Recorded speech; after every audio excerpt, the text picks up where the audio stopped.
Now, Pittsburgh's best sports show is about to begin. Call us or tweet us. We got things to talk about on the Ireland Contracting Nightly Sports Call. All right, thanks a lot, Ken, and thank you for tuning in to bonus coverage of the Ireland Contracting Nightly Sports Call tonight. I'm Rich Walsh. I'll be joined by Gene Collier in just moments, and we're taking your phone call tonight. 412-575-2600 is the number. We're talking about the battle in Buccos. That's what we're going to talk about first. Another tough night for your Pirates out in New York. They won one yesterday to snap a losing streak. Tonight they lose to probably the worst team in the majors, Gene. It was just the bad news Bears out there in the first inning. Another error that scored a couple runs, and the Pirates were down 2-0 just to start the first inning, and then Steven Brault just gets into some trouble here. I guess the one good thing that I can take away from this game is Gregory Polanco's hitting again, and he had another big night, another home run. That's 2 straight for him, and his June has been a lot better than May, especially these last 2 weeks. Yeah, he's had one of those little spurts where, Clint Harold did this a couple of years ago with Andrew McCutchen. He sat him for 3 days. And then Greggy's been a little bit better since then. He was not swinging all that badly before that, but, I don't expect that to continue necessarily. The big news out of this game is that Chad Kuhl left after 4 innings with some kind of forearm discomfort, which is usually usually not a good sign, so we'll have to see what happens there. Otherwise, they got a decently pitched game. They just didn't score much. And that's exactly what happened to Felipe Vasquez, a few weeks ago. He had the forearm discomfort, and you saw what happened. 3 blown saves there in that period where they threw him out. Yeah. And so I would imagine this potentially could send him to a stint on the DL, I would think, right? Yeah, I haven't heard anything definitively, but usually not a good thing when you can't go 5 innings. He's pitching pretty well. Yeah, he was pitching pretty well. He's probably one of their better starters. I mean, definitely one of their better starters. So now what do you do? I mean, say he does go in the DL, which I'm only speculating this because there's nothing that we've seen. It was just an update that he had forearm discomfort. Nick Kingham comes up, or do you go with Brault? Well, you saw what Brault did tonight. But. Yeah, well, Brault's, not quite the answer as far as a starter goes, I don't think. But Kingham, should never have been sent back the second or third time, or maybe even the first time. So, yeah, he's a viable answer if that's where Kuhn has to go. Has to go. Yeah, and that's not what we want to see, though. I mean, no. Anybody get hurt? No, not at all. But what do you do now with he's really screwed up this 4-man rotation in the outfield.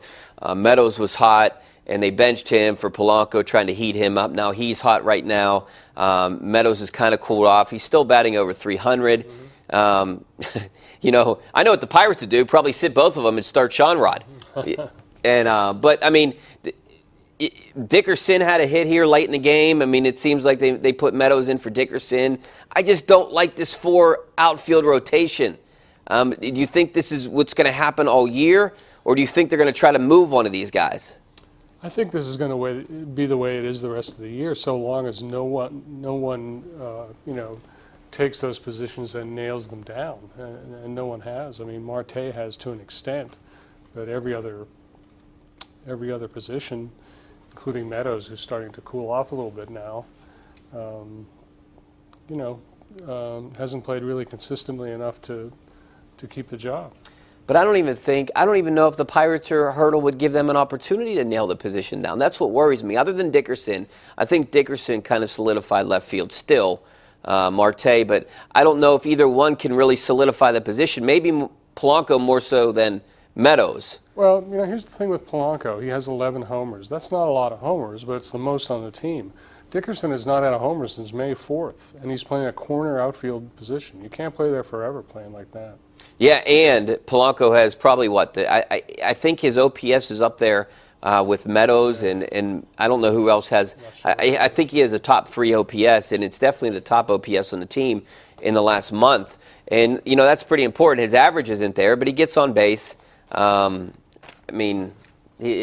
know he had, I looked up some of his stats earlier, and I think he had 10 or 12 walks here in the month of June, which is pretty high. And he had more walks than hits, or around the same amount. He's been doing a good job of getting on base at points, and he's been the only source of power here the last few weeks. And he hit all his home runs in the first month, essentially. and he still leads the Pirates in home runs.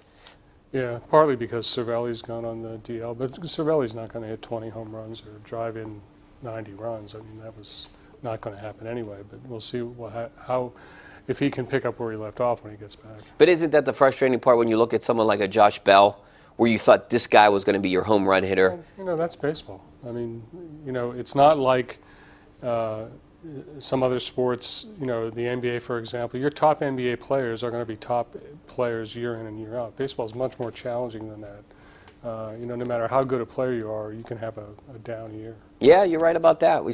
I mean, I think Andrew McCutchen is a prime example of that happening. All right, we got to take a break. Back with some of your phone calls, some of your tweets coming up next right here on the Ireland Contracting Nightly Sports Call.